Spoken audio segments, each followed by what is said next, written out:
I've been kind of MIA for a couple days. I had a very jacked up experience at one of my shifts that's never seen before in my entire life. This will be the top of my experience of demonic, where if you don't think heaven and hell is real, and you don't think that demons or whatever they send to come get you and collect your soul when you die, you don't think that's real, it's real. It's taken me a couple days to pull myself together, because the after effects of it and being in this situation and being around this has affected. It'll affect you. Did you guys ever see the movie Ghost with Patrick Swayze? This was even worse. This fella had been, he had hospice and everything, but he had been lingering for a couple days. I know how to make the family feel at ease, but this situation, there was nothing I could do. All forth. The family was believers. The guy dying was not. And a lot of times they'll tell me the history of, they want to talk about the family member that's passed away and how good they were and what they've done and how they did with their life and how they're good with this person, their family. This family basically told me this guy was a scumbag, deadbeat dirtbag. The one family member just come out and told me, and I don't ever talk bad about people's family members or anything. That's just, you don't do that. You got to go in these situations neutral. You're just there to be support and do your nursing and do what you got to do and follow doctor's orders and the family's requests and stuff. This woman just straight out said, this guy, my dad was a narcissist. He was a hardcore narcissist. He was selfish. He abandoned us multiple times. He abandoned our mother, left us with nothing, jumped from woman to woman. They had, on several occasions, he had found good women, and he hurt them, and through them, it just treated them like garbage, and these women were, this stuff, and here, when she's telling me this story, I'm relating because I've been through this, and I'm going, oh my goodness. And I'm thinking, why are these people here? I'm surprised they're here. Well, they were born again Christians, and they were doing what they believe, honor your mother and father. They're just being there for him. Okay.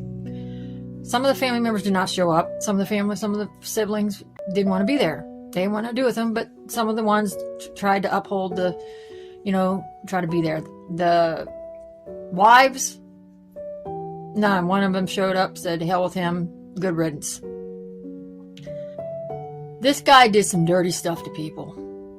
And at any time, I had asked, I said, at any time did he ever try to make amends? Did he ever try to repent? Did he try to fix anything? Did he go to anybody? She goes, no, he would always blame. He would always, and I went, okay, that's kind of what a narcissist does, They pretend like they don't do no wrong and blame everybody. And I went, geez, man, it's terrible, but, and I told him, I said, it's really kind of you and good-hearted of you to come here, at least support him and not let him be alone when he passes away. Now, this guy he was incoherent at this point. He was going to pass away that evening. And there's like 4 or 5 family members there. And these rooms are small. He was starting to get the agonal breaths every couple hours. I had spoke to the hospice nurse. She had come in by that time, and we discussed what we were doing. And I went to my cart, was passing some meds from other patients. Family member comes back out and says, "Could you come in here for a minute?" I come in here. I go in there. This guy's acting strange, and I knew. I just, in my beliefs of heaven and hell, I'm thinking, okay, this guy, he's on his last leg. I mean, I'm seeing he's going to pass away any minute. He's got some the agonal breaths going on. He wasn't, I knew he could hear, but he wasn't opening his eyes. It wasn't doing anything. All of a sudden, this guy backs up. He stiffens. His body stiffens like you would stiffen if you're seeing something or you're scared. His eyes pop open. He's stiff as a board, kind of pushes himself up against the bed and starts screaming that he's not going. He's not going. He's not going. No.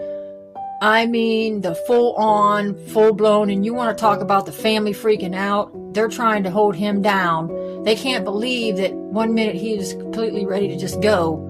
And the next minute he's acting like he's ready to jump out of that bed and run for his life. The part, now that part, it does scare you. It freaks you out a little bit, but I knew what was going on. And I know they know what was going on. You know, maybe some of them knew what was going on. But what freaked me out was when I was over by the side of the bed, I had to tell, there was no IV access. This is a nursing home. He's on hospice. What he was getting was oral morphine and stuff like that. I couldn't shoot him up with something and knock him out. There's nothing I could do, you know. It was almost like he couldn't hear what anybody else was saying when they're trying to calm him down on all. He's got his eyes fixed on whatever is standing in front of him or hovering down on him. But these neon lights, those long, whatever, stupid hospital lights, the long ones. And this was an old nursing home. The lights start flickering. We never had any the whole few hours, you know, hours I'd already been there. I was there from 7 PA to 7 A, and I'd already been there 4 or 5 hours. Those lights never did that. They started flickering, and I knew. I'm going, oh my God, this is not happening. This is not happening. I've never seen this. I've never seen it to this extent before. I've seen people get up, open their eyes, and look at something and talk to things, but I didn't see this. Never seen this before. Never seen this before. I started praying. Yes, I started praying.